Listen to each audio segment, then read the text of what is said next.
And with that, I'm going to hand it over to Nina, who will be hosting the Core Python Dev panel in this room. Yeah, we're going to jump right into it. We're going to chat with four amazing Core Python devs about how COVID has changed Core Python development. So we're going to jump right into that.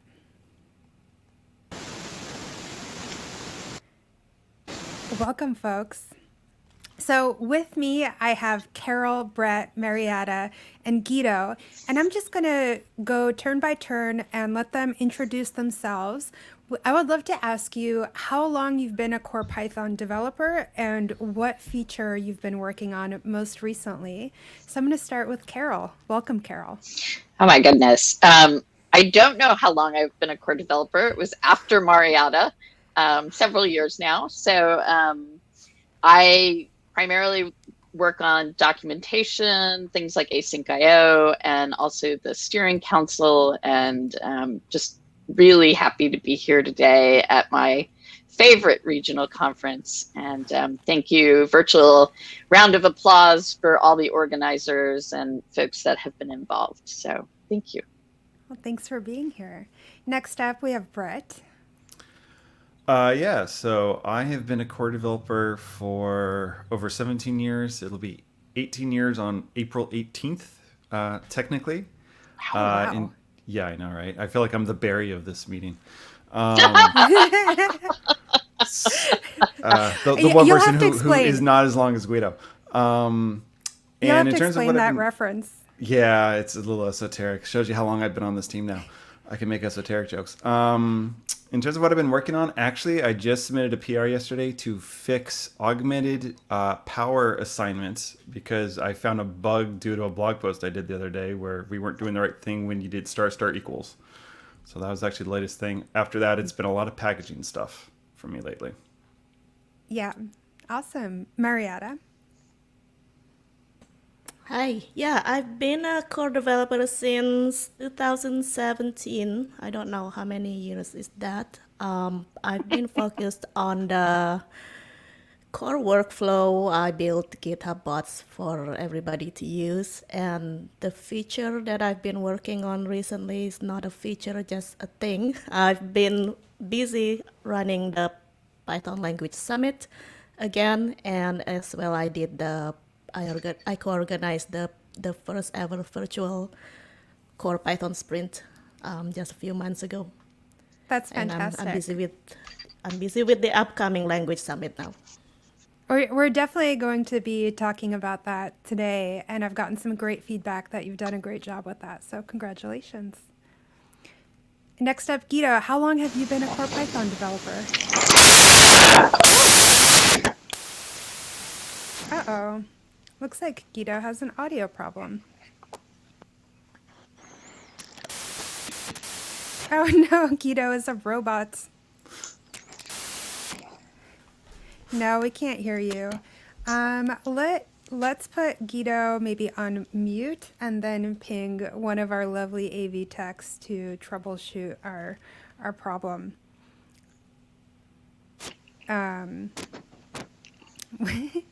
We've had so many AV techs before the conference kicked off, but there's always something that goes wrong.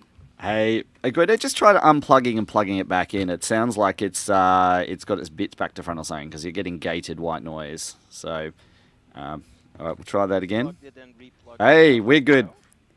Oh, we're back. Okay, where was I? Yay! I wanted to say I've been a core dev for 31 years. The last few years have been a little rough, but I'm back at it. One of my big projects has just been accepted, pattern matching, controversial though it may remain. I'm also working on various PEPs with people in the typing SIG, where I think the biggest project at the moment is variadic type variables. That's fantastic. For this audience, I would probably say that's pretty esoteric stuff. And there are a So few other things. Yeah. a lot has changed over the past year. I feel like this month is kind of the year mark of things really starting to get weird. And I know that situations have changed for a lot of us. Some of us maybe worked from home before, some of us are new to working from home. So the first question that I wanted to pose to the panel is, has being at home full time changed how productive you are with contributing to core Python and open source in general?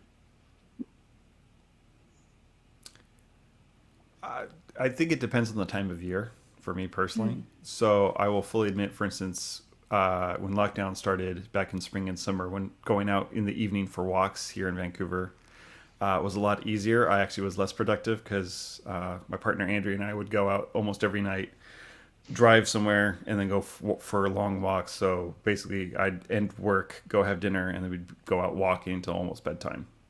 So that actually kind of cut into open source time because just due to how we all get stir crazy as it is, we were spending a lot more times outdoors when we could. So it just led to less downtime at home, which led to less open source time. So Yeah, nothing wrong with staring at a tree every once in a while. no, not at all.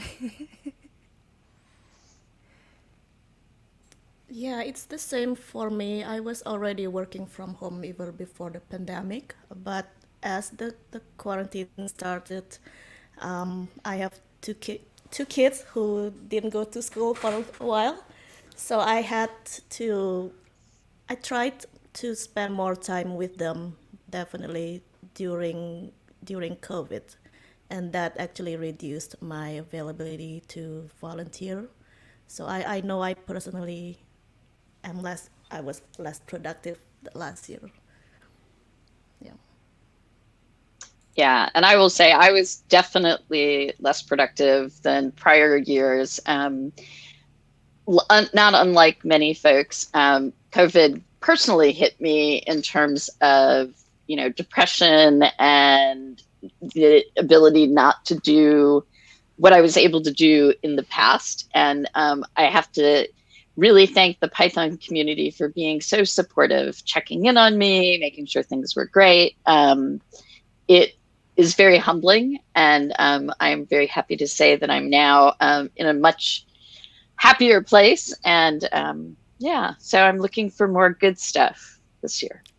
I'm so glad to hear that, Carol. You've done a lot for the community, so I'm glad to hear that it's coming back around. Thank you. I guess I'm next. Well, my situation also was like unusual in that I was technically not working at all when COVID hit. I had just retired. And my first reaction was, I'll just keep doing what I was already doing, which was basically my wife and I like to hike and ride our bikes, and so we could still do that.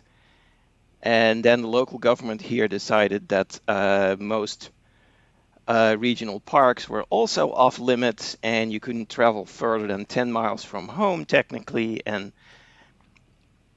then it really hit me. And like Carol mentioned, I was also hit by depression pretty hard. One of the things I did to sort of pull myself out of that was actually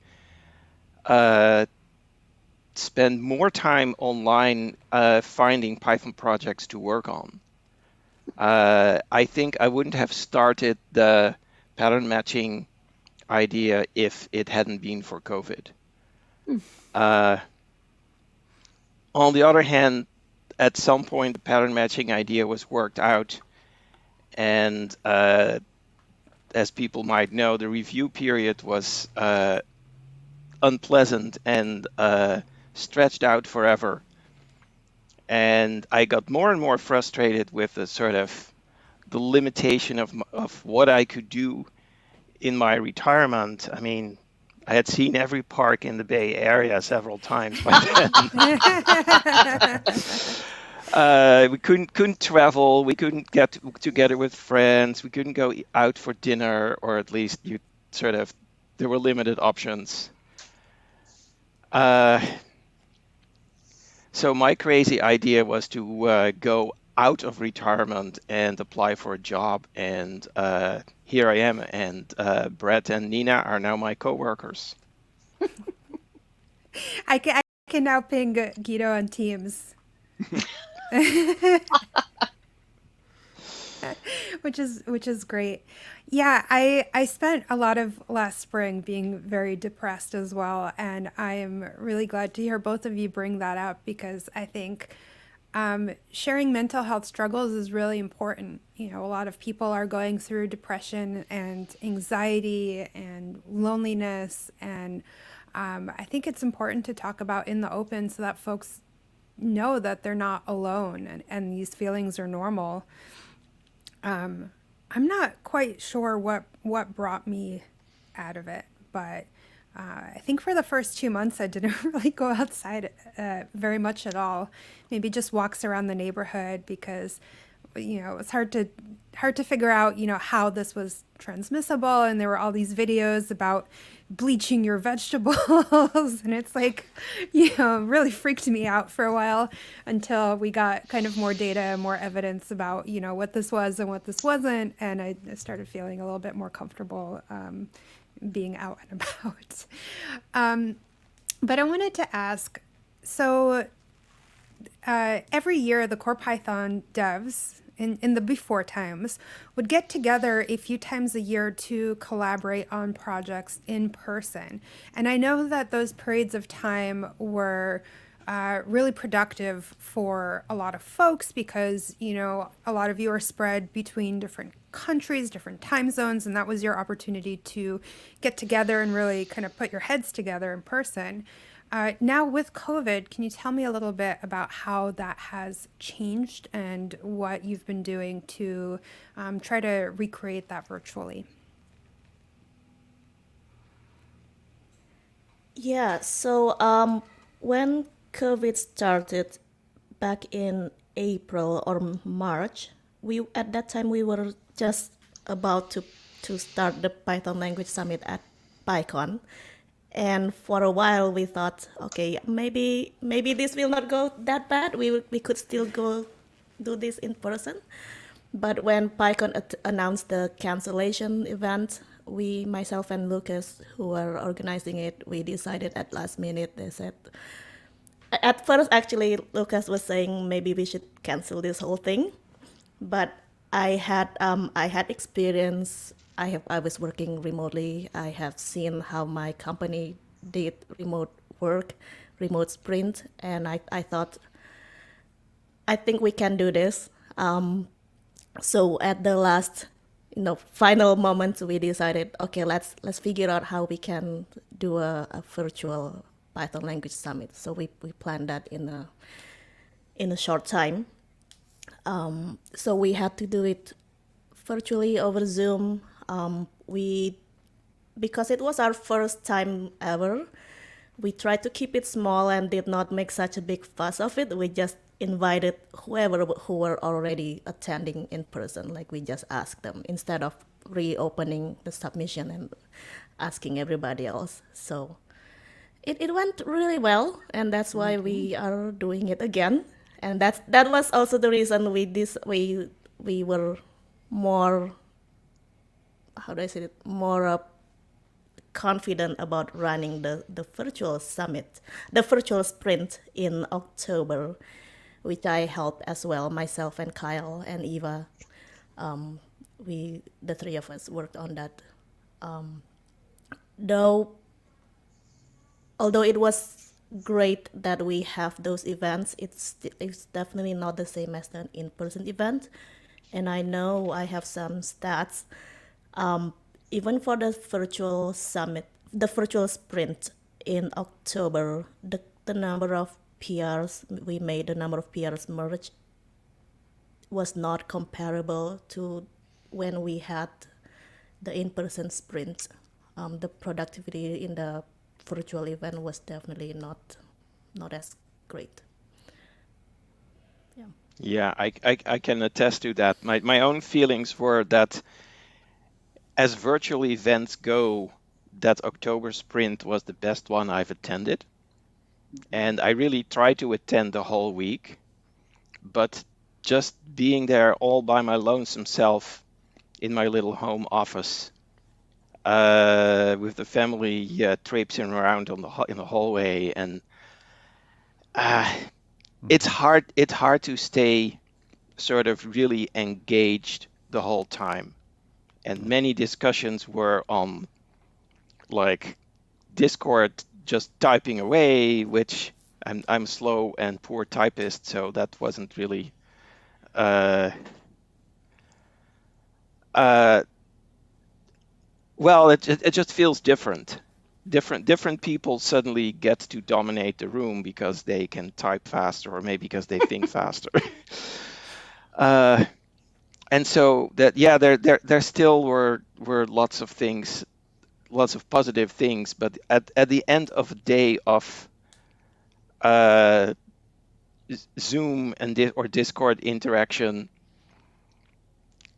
I just go have dinner with my family and then we watch some TV and then I go to bed because I'm exhausted. While at the end of an actual conference day, uh, you get together with a group of people, you have dinner and drinks together, and you keep talking about the day, and sort of everyone being away from home at an event. I mean, it's sure it's expensive. You have to travel, but the sort of the everybody actually being in the same time zone and sort of being thrown into this situation together creates so many more connections. Yeah, the There's just immersion's like, not there. yeah. Although one thing that was interesting, I mean, I thought it was exceedingly well done, Marietta and Kyle and Lukash, for both events, and probably the most interactive ones that I've been at all this past year. And what it did is it opened the door for some of the people that couldn't geographically get to the in-person sprints. And I think there were some really good connections and conversations that came out of that. Was it different and as productive? Probably not, but it was productive in a different way. I think bringing other people on and sort of some of the conversations that were very focused on a specific topic with smaller groups of people, I think did work. Mm-hmm, mm-hmm. Yeah, yeah. It Do you was feel there. like There's less organic discussions, as Guido was kind of alluding to. At Exactly. dinners, right? Like Exactly. yeah, you don't have the 24/7 immersion of it all, but also less chance of overhearing a conversation and chiming in with some information you have or have your interest piqued. Because I had a similar experience that Guido had of being here at home and not interacting with other people led to me just doing what I was planning to do anyway, and it was a very solitary thing that was esoteric voting stuff that people don't need to care about. But I did that for a week by myself. I was just kind of sitting there and just trying to pop into chats and stuff, but it was nowhere near as if we were all in the same room like we have previous years, and we're all just hanging out and chatting and bouncing ideas off each other and just basically just hanging out as friends. And then honestly, when it was over, yeah, go hang out with my wife, play with the cat, watch some TV, go to sleep, and repeat. You know, it's just not quite the same. It's not quite the same. But as you said, though, there was also side benefits of having people geographically who can't make the trip suddenly able to participate for the first time, which was also nice. I really like what you mentioned about kind of those hallway water cooler chats. I don't think I've seen a platform that's really reproduced the walk past someone having a conversation and be like, oh, I want to join in on that. So that's definitely a challenge of the virtual platforms that we've been using, is there is no way to kind of participate in that sort of ad hoc discussion. So I kind of have a twofold question from this. Do you feel like communication has been harder or easier with folks now that you're all virtual? Are there any miscommunications that have happened because of not getting a chance to get together in person? And are there any technical discussions that have been put on hold until you're able to meet in person again? I think it's actually been the same. So because the whole team works remotely most of the year, the general communication's been consistent. It's still email, it's still discourse, it's any side channel chats you might be having, but otherwise we're also geographically dispersed at this point that honestly it didn't change for me at all. Technical discussions we honestly rarely put off. Sometimes we might go, oh, I'll have time to implement something when we get together at a sprint or a summit. But I am personally not aware of anyone specifically saying, oh, I'm going to wait until this thing is over and till I can talk to you in person. I think most people have just realized, all right, that's not going to happen. We'll just communicate the way we normally communicate and just kind of handle it. So at least from a open source perspective, I personally have not really noticed the difference. Yeah, I have one example, and I can't go into the specifics, but there is a particular person who is important for a project I'm working on currently, who is, for various reasons, unavailable. If he had been present at a sprint or a conference, we would have definitely had his opinion and his sort of review of the proposal in our hands by now. And because we didn't know, we never got together in person, that didn't happen. On the plus side, I would say that until March, I don't think I had ever. Well, no, that's not right. I was well aware of Zoom as a thing for work. It had never occurred to me to use Zoom for certain types of connections with other core devs. And even outside events, I've now learned that for certain things, it's actually good to say, okay, let's coordinate our next steps over Zoom. Can everybody make it next Thursday at 9 a.m. or something like that? And so a number of times, and also a few one-on-one things. And to be honest, there are people whose interaction style in person is completely different than over email. I would say for everybody that's true to some extent. For some people, it's pretty extreme. And again, I've had some very good experiences just by having learned to use Zoom, being forced to use it. Basically, I now know when it's a good time. Yeah, I think, what's interesting is the steering council sort of has met, virtually every week for the whole year. And I think one of the things I want to make sure that we call out is I think the PSF and Eva's leadership really helped us communicate better and work through and support us to be able to do the things that we are doing. And, I think on a smaller level of just people communicating with each other, I think, it's always important to kind of think before you type when you're responding to stuff. But I think it's even more important these days because you don't know what somebody's going through on their own sides, whether it's the writer or the receiver of the message.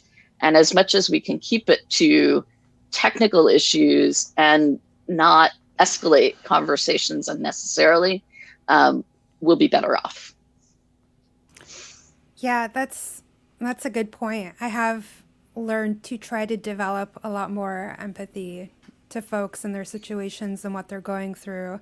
Sometimes they have, young kids at home and they're trying to school them, or you don't really know what somebody is going through mental health wise, for example. And so I've tried to be a lot more lenient towards the folks that I interact with, just as a ground rule in general, and I think it's been very helpful.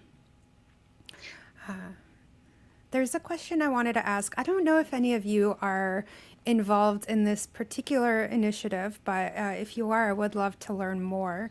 I know that one of the goals of Core Python developers over the past few years has been to increase mentorship and to increase diversity amongst the core development team. I was wondering how that initiative has been going and if COVID has made it more challenging.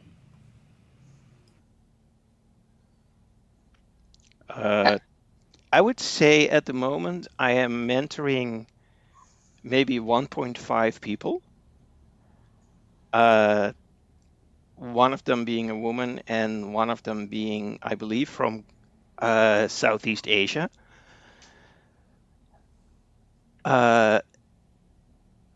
In both cases, the mentoring is probably going better than it was before. In one of the cases, sort of the ability to hop on Zoom occasionally is helpful.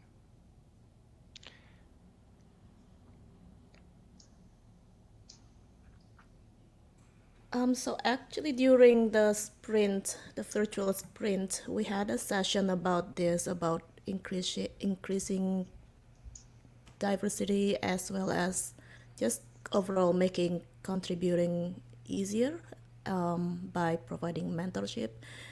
And we also had a session with Tal Inet. I'm not sure if I pronounce his name right. Tal, about like coming up with a guideline of how to mentor. We had some action items out of that discussions, and I apologize that I have some action items assigned to me since October, and I haven't been able to look into it. So it's something that some of us do think a lot about, but I think for me personally, yeah, I have less time available during COVID, and it is hard. Yeah, I mean, I think for me, a lot of times when I was traveling beforehand to conferences, that was when I had the opportunity to encourage and get people interested in Core Python at like a sprint in Malaysia or wherever. And I think what's been harder, I tend to do micro mentoring, which is, focused, 20-minute, half an hour things just to get people to the next step. And typically early on, and, things like merging Pablo's first pull request and him coming back and saying, you were really nice when you did that. And, mentoring with Kyle, who's now a core developer. It's not so much the amount of time, but just the kind of like, hey, you can do this, and it's great that you're interested in this. And also trying to do the same, ironically, in the R community. Some of the mentoring work and inclusion work that had gone on with Marietta blazing the trail and others, there are no women core developers in R. And so, we had a big summit about that and shared some of the things that have worked well for us. So, it comes in different ways, I guess. Yeah, just like with everything this year, I think we've had to adjust and adapt, and sometimes it goes better than we expected, and other times I think it's more of a challenge. But I'm glad to hear that flame is still alive, and it's still something that is on the minds of the core developers, because I think it's really important. It is. So less about the past year, but I was wondering if you can share with attendees any hints about any new Python features that are in the pipeline that you're excited about. Well, I'm excited about pattern matching. But... Me too. And me. Oops, sorry. Is there Uh, anything hidden or secret? Anything that's in the works that's maybe not public yet that you can share? Stuff Uh, that's not public yet. I can say that I'm working with some people very, very, very early stages on a standard for a lock file for Python after just standardizing specified dependence metadata for packages. It's just kind of the next step in the packaging evolution that I'm working on to try to get some standards around that kind of stuff done. For folks who are watching at home who might not know what a log file is, could you explain a little bit? Yeah, so basically, when you specify your dependencies, right, sometimes you just say, oh, I depend on HTTPX or something. And sometimes, yeah, when you push your code somewhere, you typically into a server somewhere, you want to actually specify the exact version so that you don't actually have a difference in what code you're running against, so that you don't have any shift against you, right? Because it's annoying when you launch some code one day and then suddenly it breaks the next day because there was a change and you didn't pick up on it. So a lock file is basically a way to specify those dependencies very specifically as this package at this version from this URL with these reasons, et cetera, et cetera. If you use npm at all, that's package-lock.json. If you're a REST person, that's cargo.lock. Pretty much every community at this point has a standard lock file, except us. We have multiple ones. Various tools have come up with their own solutions, and so I'm just trying to hopefully come up with one that kind of meets everyone's needs, so we can all just kind of build tooling around the single artifact of a lock file versus everyone having their own solution that don't communicate and interact. That is exciting.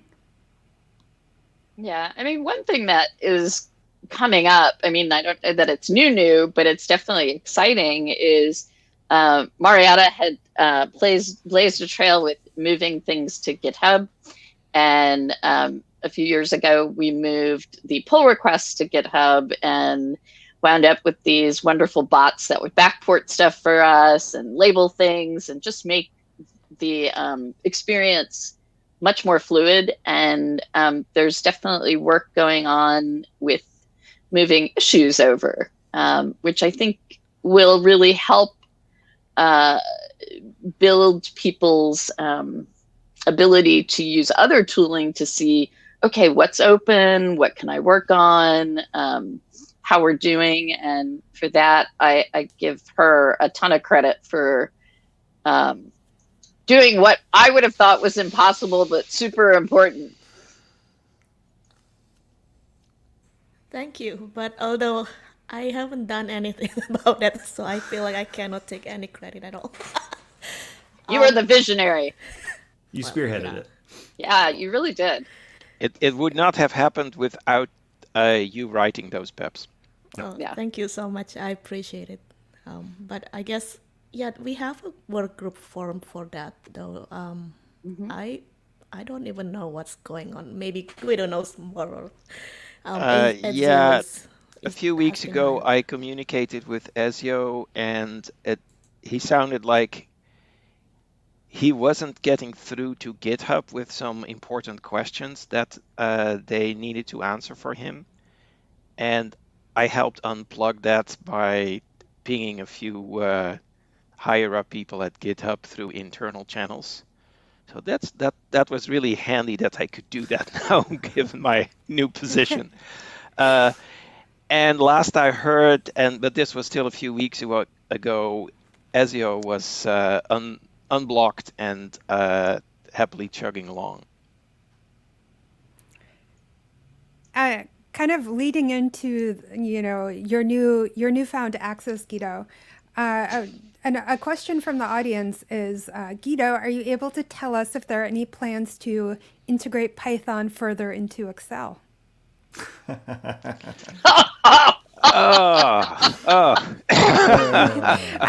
I think there is some integration now, but I don't know much about it. I'm not a big Excel user. I'm not actually a big Excel user either.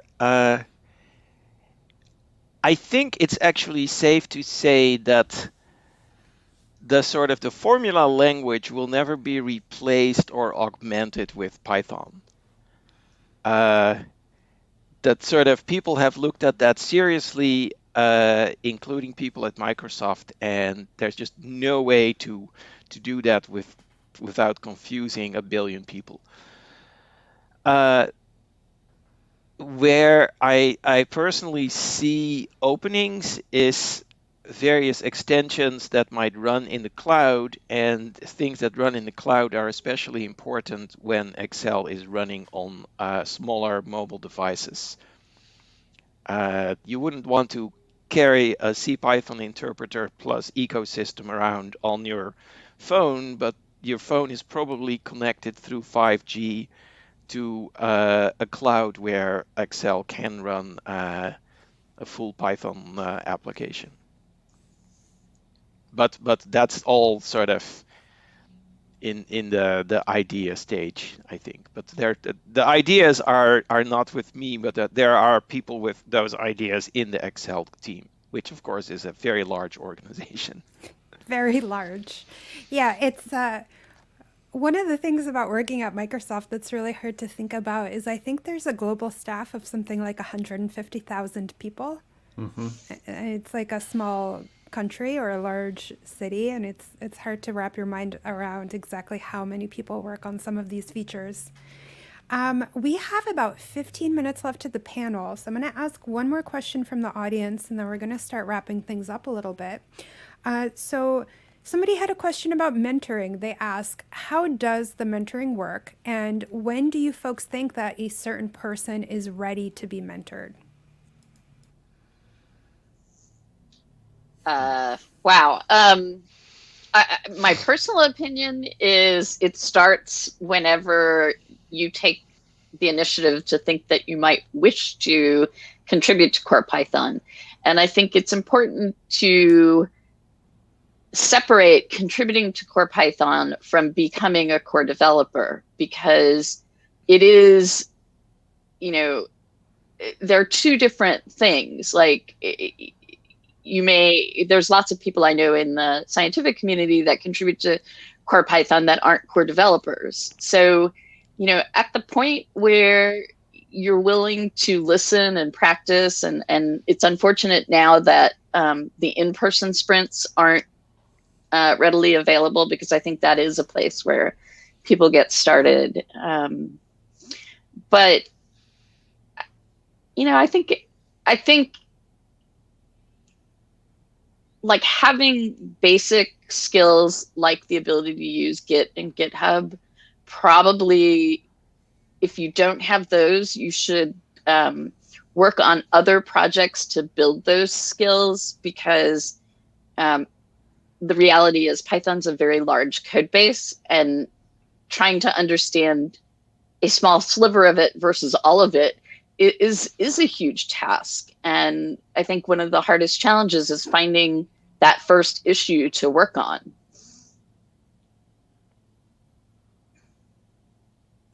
I also would say in general, even in not just in Python, but any other open source project, it's rare that you would have a dedicated mentor mentoring you.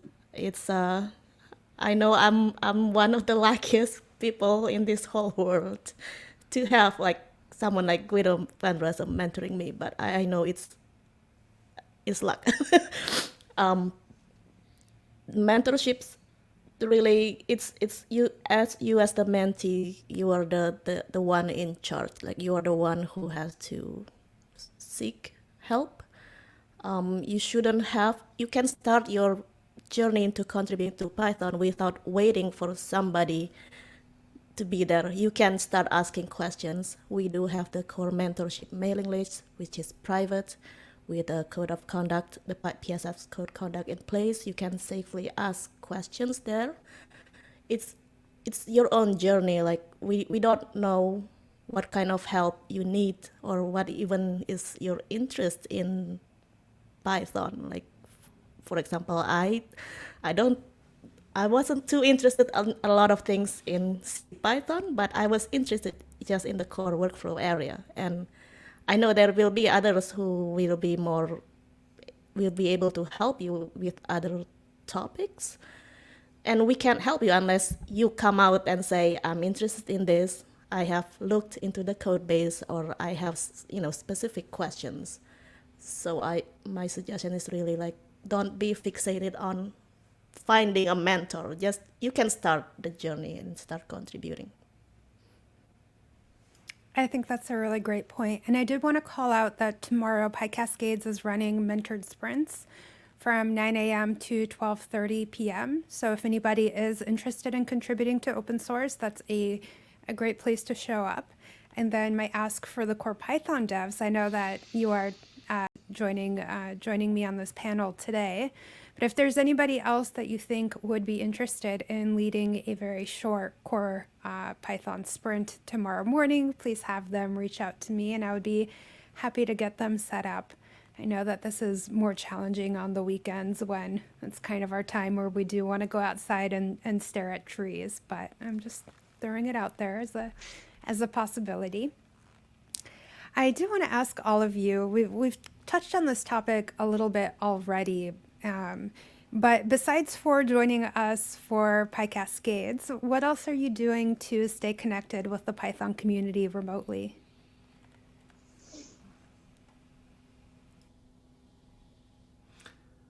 Well, I mean, I have to admit, I'm rather lucky. I'm on the steering council, so I get a weekly meeting with a bunch of people, including Carol.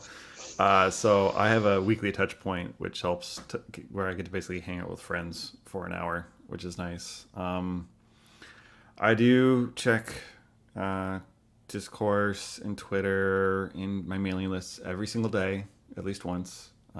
Try to participate. I try not to kind of just lurk in the background. I try to speak up on occasion and just try to at least be jovial where I can. But yeah, it's a little tough. I mean, I don't get that really intense 9-day, 10-day PyCon US visit with all my friends and strangers wherever it happens to be held, and the language summit for another week in the year. So it does take a bit more effort, to be fair. But yeah, that's how I'm doing. I'm just trying, just hitting up all the online watering holes, as it were, that I participate in, and just try to make sure I make it a daily thing to be there and just try to be active and just be present. Yeah, I think I've spent a whole bunch of time trying to answer questions on PyLadies, like technical questions, if folks have them, and much of the scientific Python community was already distributed and working, across the world. So,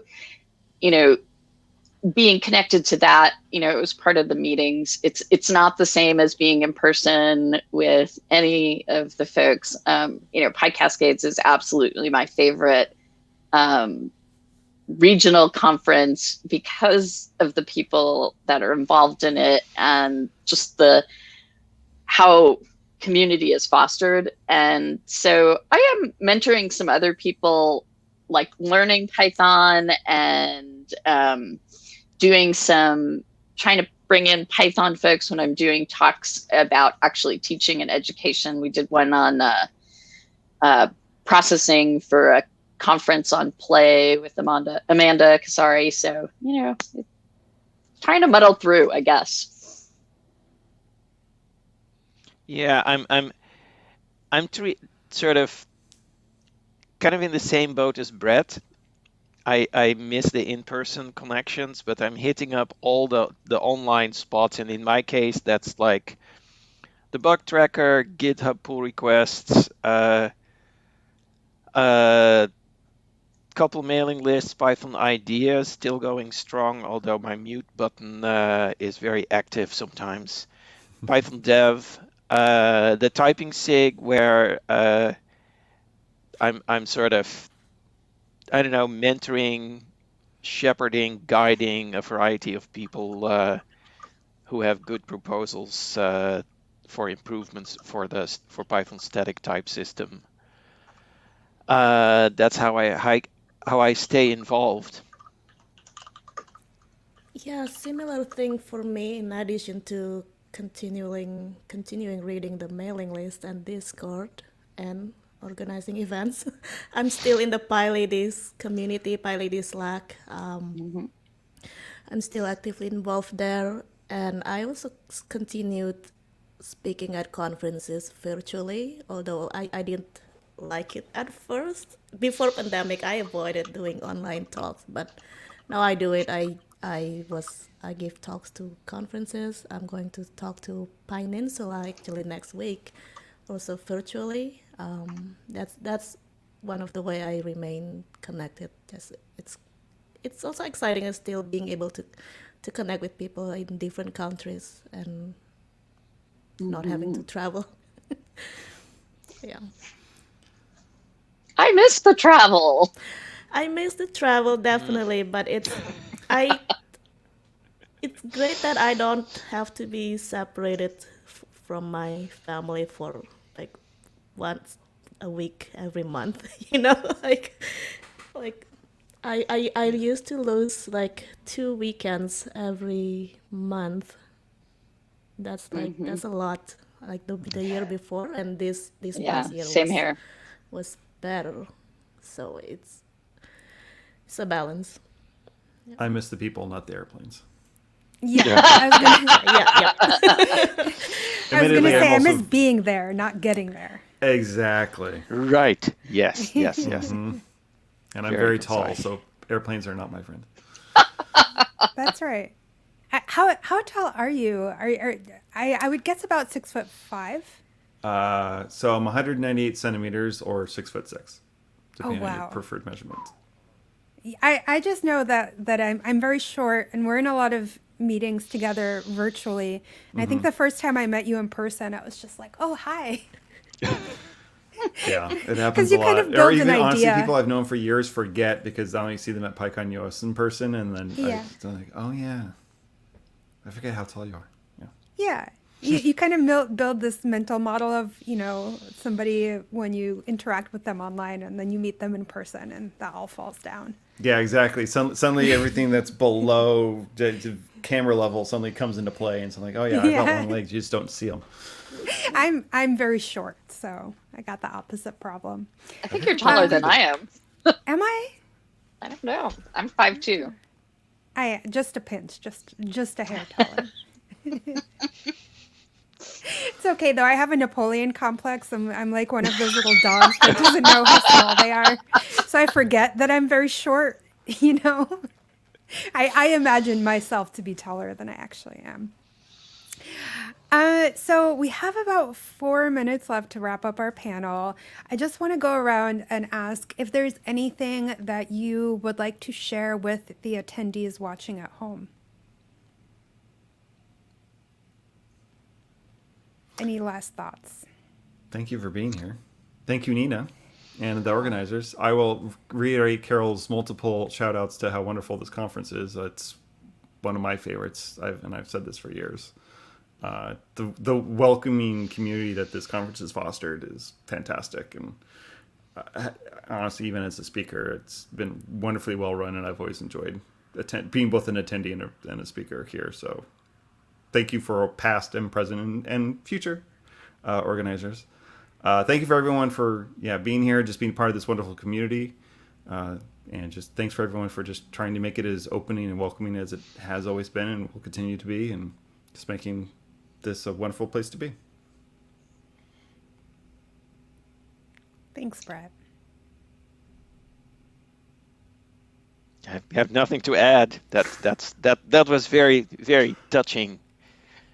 It's also been one of my favorite conferences. Thank Yeah, you. definitely. And I also want to call out, and ever since COVID started, from open source Python projects doing a help desk so that researchers could have direct access to the people that were writing the tools. Python has been such a key part of the research going on to resolve things, the projects, the skill set, the community, and the fact that the community has remained positive and continued on. It's not hard to it's not easy to cancel an in-person event like PyCon and then switch it to virtual. And the fact that we have so many people that care so much about getting things done and moving forward is really, I know it inspires me.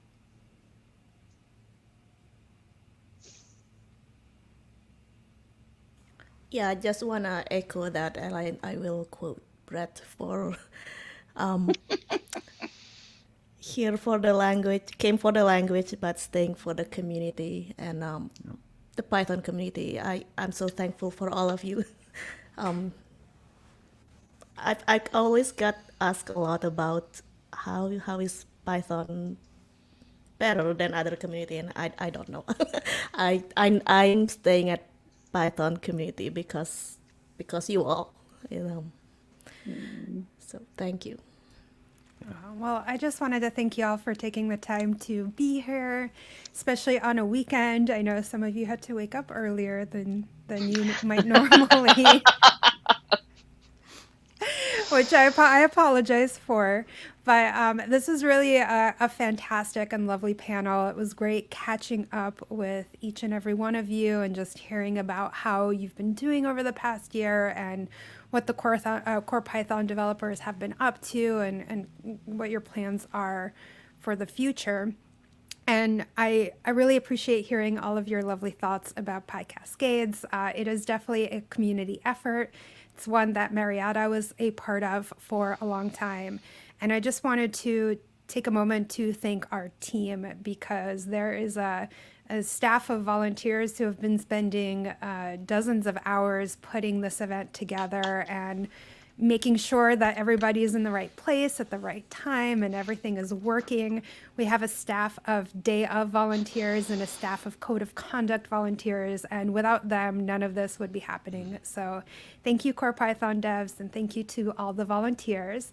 And we are going to take a short break and then kick off with the rest of our program.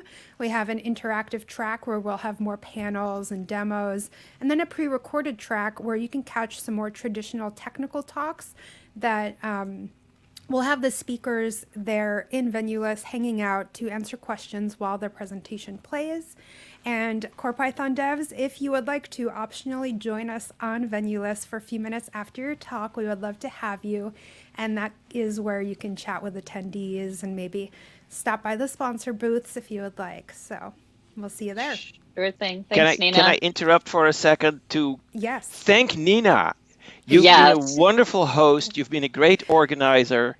Thank you for listening when I was grumpy about not getting the email this week.